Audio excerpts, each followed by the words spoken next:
up, everybody? Welcome to the show today. We got a really cool episode. We got my buddy Daniel here with his freaking S2000. What year is this car? 2001. It's a 2001, and there's quite the cool parts list with this, and we'll talk about it more as we're driving, but I guess just like a quick 30-second overview of the build. So really, I really like the car, just the S2000 in general as it is, and Japanese tuning company that I feel that really helps expand upon that and improve that would be Spoon Sports. They've been a major player in the Honda game for a long time, and so I really wanted the car to kind of retain its very original feel, but kind of enhanced with a lot of Spoon parts on it. So hence the brake calipers, the wheels, they're Desmonds, but that's actually what Spoon wheels are, or Desmond Regamasters. And so I've just kind of expanded upon that and took the regular Desmond wheels and matched them up. So it's really, the car is OEM with kind of a Spoon Sports twist. I'm a big fan of the S2000s. I think that they're super underrated right now. I don't think they were underrated when they came out, but I think time kind of forgot how really special and cool these cars are. What's the deal with this hardtop? It's they didn't come with a hardtop, right? They did not. This is not an OEM hardtop. That hardtop looks great. This is like the one, I guess, step away from the Spoon vibe that the car has. And this is actually a replica of the Mugen hardtop. So it's Mugen, not Mugen. No, not Mugen. It's Mugen. Just keep that in mind, people. I've been saying Mugen for 30 years. So, but I appreciate the Spoon Sports hardtop. It's more of a fastback kind of hardtop, and I just didn't really want that too much. And really, to pull off that hardtop, you really need the whole aero kit in order to really pull that hardtop off, and that's not really the direction I wanted to go. And so I really felt like the Mugen hardtop really kind of went more with the vibe I was going with just kind of a OEM feel. But I really like this hardtop just because I always think of it as kind of more of like a samurai, like a warrior, and especially with kind of those blacked out sections on the side, it almost looks like a samurai helmet to me. And so it really kind of gives that battle feel to me, like almost kind of that track vibe, especially with the wheel and tire setup I have on it. So will you pop the hood? Yeah, absolutely.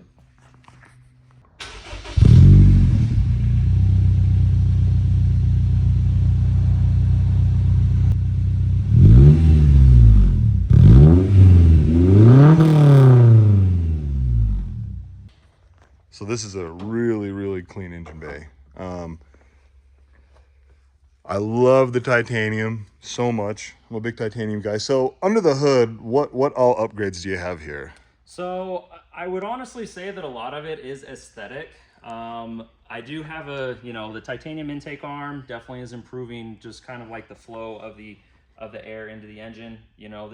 This engine retained so much in the performance world just because it put out so much horsepower per liter. A Ferrari had to come along in order to knock it off of its pedestal. So this engine is, even though it's not a huge power number engine, just like the power it produces naturally aspirated is really really well noted and has held its own for a long time. And why I believe that so many cars even today, like the GR86 and other cars, are being held to this car's standard even after 25 years later.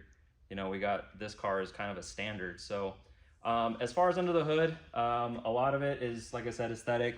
Spoon Sports air filter, radiator hoses, just more or less dress up stuff, just because, like I said, I enjoy the car the way it is in its stock form. I just wanted the car to have more of that aggressive kind of warrior type vibe to it, and that's really what I was going for. That's awesome. This is not factory, right? This is not. This is made by Carbine, also a Japanese tuning company. A lot of the parts that I put on this car, I really want them to have that Japanese feel. I want the car to feel like it's either from Japan, or a lot of influence actually comes from Southern California and their kind of Honda tuning scene that I've followed for most of my life.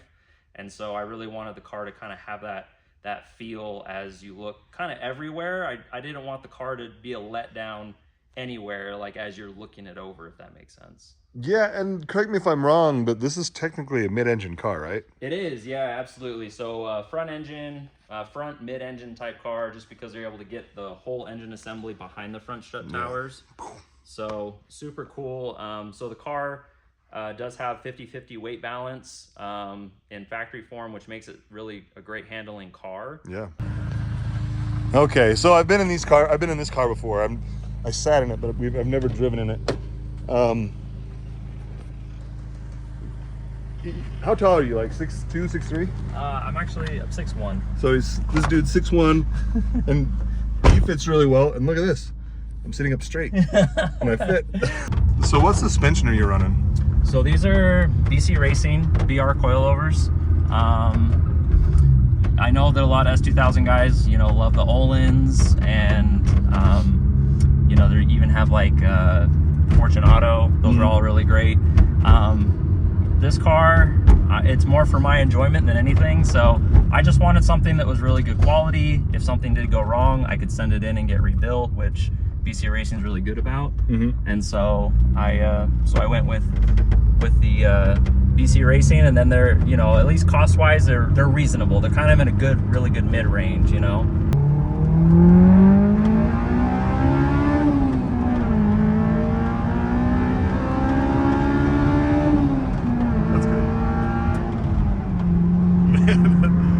This is a really, really, really good sounding car.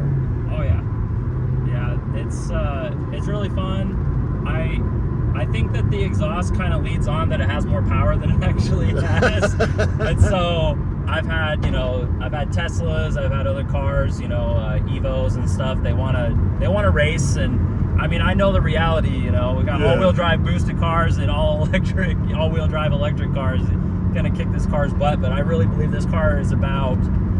It's a driving experience. The whole experience about being in this car is about driving and enjoying it, and so that's really what I enjoy about it most. This car is not about beating everything else out on the street. What is this bump? So that's part of the chassis rigidity. So this center console right here is the frame. And that bump in the floorboard is part of the rigidity into this. So this, I want to say they call it an X-bone frame. So the frame rails actually come back, and then they meet and come into the center section, and then they open back up into the trunk section, which creates that X effect. So even though it's an open top car, there's a lot of rigidity built into this car, even though there isn't technically an integrated hard top. I love the shifter in my NSX. It is very mechanical, very clinky, and I mean that in the best way. I have heard by people that drive these that the transmission is one of the standout features of this car. Oh, absolutely. Yeah, and I've done a couple things to this shifter just to kind of even make it more it's got the weighted precise. So not so much the shifter. I love the shifter. Battlecraft's a great company. They are kind of bred for the track. They work really closely with RS Future, who is doing all their stuff with the NSX. The NSX, and I think they're on Motor Trend TV now. So super cool that Amir is. I've watched him, grow, and then of course Christian with Battlecraft. So there is a lot in the design of the shift knob itself, but more so like inside. I've replaced the inside the shifter. There's originally a plastic like bushing that I've replaced with a brass one from Renegade Motorsports. And then in addition to that, inside the transmission, I changed out all the shifter springs to a little bit stiffer ones from Speed Factory. And so it just makes the shifts even more crisp and defined. I mean, not that it really needed it to start with, but I just want the car to feel like it belongs on a racetrack, even though I'm not technically racing it. I might, maybe. I might find out one day, the car's complete and I'm just finally gonna take it out, but the car is a lot of work. No, I mean, it's that's the struggle, right? Like, yeah. How hard how clean do you make it if you're going to take it to the track? Yeah, exactly. And like I mentioned before, a lot of my inspiration is drawn from, you know, reading Honda Tuning and Super Street Magazine, you know, back in the day. The option videos. Option videos, you know, watching all of that stuff. And so I really want to, or the best form of flattery is imitation, I guess. And so I'm not trying to be fake or anything, but I just really want. Well, it worked for them. It did. It worked for them. Their formula works, so we know it works. You know, so I want to be able to. I want to be able to experience that for myself, a little piece or a sliver of that myself, and so that's kind of what this whole car is. And that's my second grade teacher right there pulling into a garage. Sorry, guys. That's super cool. Yeah, so then turn left right here. Look at this Bronco. Oh, dude, that's classic. That's a good looking Bronco. It is. The white grill and top. So we're doing something a bit different today. We came to the North Ogden Divide because it's a bit of a toge, you know. Thought we'd come up here and just go on a bit more of a drive opposed to the straight lines that we usually go, because this car was not meant to be a straight car driver. So I figured we could come up here and hit this little canyon. Sorry about that exhaust drone. Oh, I don't even hear a drone anymore. You want to give it a little beans just through here? Not you don't have to go hard, but just so we get some noise. Oh yeah.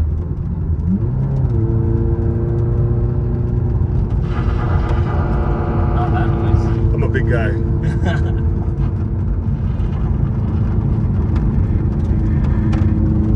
Yeah, this car is wonderful. It sounds unreal. Sorry, that fitment is a little rub over there. No worries. So that was a fun ride up the Toge. You know, I always ask, like, what is it, if anything, do you not like about this car? I don't know that there's anything to not like. Like, you don't have anything that you're just like, ugh. I guess like the noise that the creak that the hardtop makes. Yeah, I guess I'd say like little things like that. You know, a little bit of the creak from the hardtop. You know, a little bit of rub on the rear bumper. You know, just because of the fitment and the stance. You know, I really try and get the wheels to stand up as much as they can with as low as it is. So it's running about between 2.5 and 3 degrees of camber all the way around, which is pretty well maxing out the stock camber adjustments on the vehicle. But I've rolled all the fenders and trimmed the rear bumper, and I'm just kind of at the point with that, just kind of letting it, you know, clearance itself by rubbing. You know, I mean, it's not necessarily, I hear it and I'm like, you know, it's not necessarily a bad thing that it rubs a little bit, just because it's giving, I in my mind, I'm thinking it's giving me a little bit more room. But I've already trimmed, like I said, fender liners, rear bumper, and everything to clearance it as much as I can. But within reason, I want the car to be as complete as it can, even in its modified, you know, state. Yeah. So I try and walk a really fine line with that. But I mean, for the most part, driving around, it's like we experienced in the tight corners and under power is really the time when it really rubs. Everywhere else, you know, just driving it freeway, you know, just regular driving, it's pretty good. So if I were to track it, I know that I'd be able to, you know, that would clearance itself even more. Well, and you would raise it. Yeah, I'd raise it. Yeah, you know, this, like I said, this car is more, I guess I'd say, an expression of myself. You know, well, that's what they should be. Yeah, and so there's a certain ride height and stance and wheel, you know, tire to defender clearance that I really am going for, and so that's really kind of what the goal was. What was your first dream car? So my very first dream car, I'd say would just be, almost cliche, but it would be Brian O'Connor's R34. So the R34 was really big for me, and I even remember like getting on dial-up internet on Motorx's website and like seeing how much it would cost to get an R34. Like that's kind of the level that I really wanted an R34. So and then from there, you know, I got a little bit older, and then the blue EM1s Honda put out in '99 2000. I don't know what that is. They're Honda Civics. Oh, okay. The little Civic Coupe, and they have an iconic like electron blue color.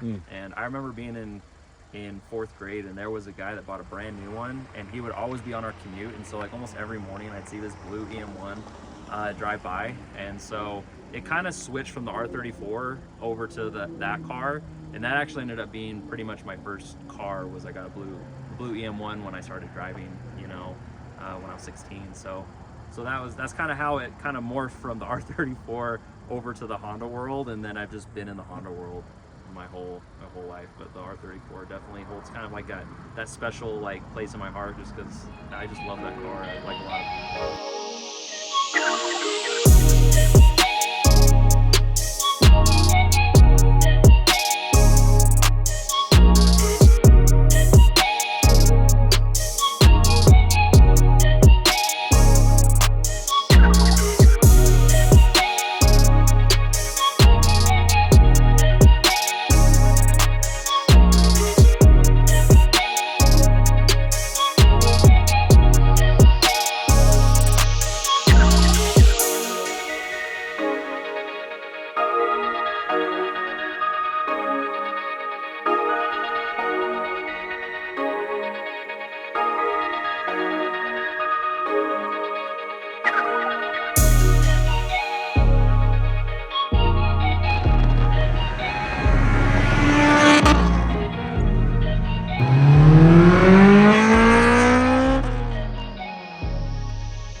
So, thank you for coming down. Absolutely, man. And Thanks for filming with having us. me. And he's going to be on the channel more. Like, I want to have him come to events and come and hang out, because he's got just like such a cool car, and he's also, you know, older with a wife and kids, so he understands. But anyways, like, comment, subscribe. Is there anything else you'd like to promote? No, I just big shout out to honestly my wife for all of her support. Got a really big support out of I consider my brother, my Dylan, my best friend, and so and honestly everyone else just that shows their support on Instagram and social media. I really appreciate it. So thank you very much. Cool. Well, thank you guys. Go check out his Instagram, and see you in the next one.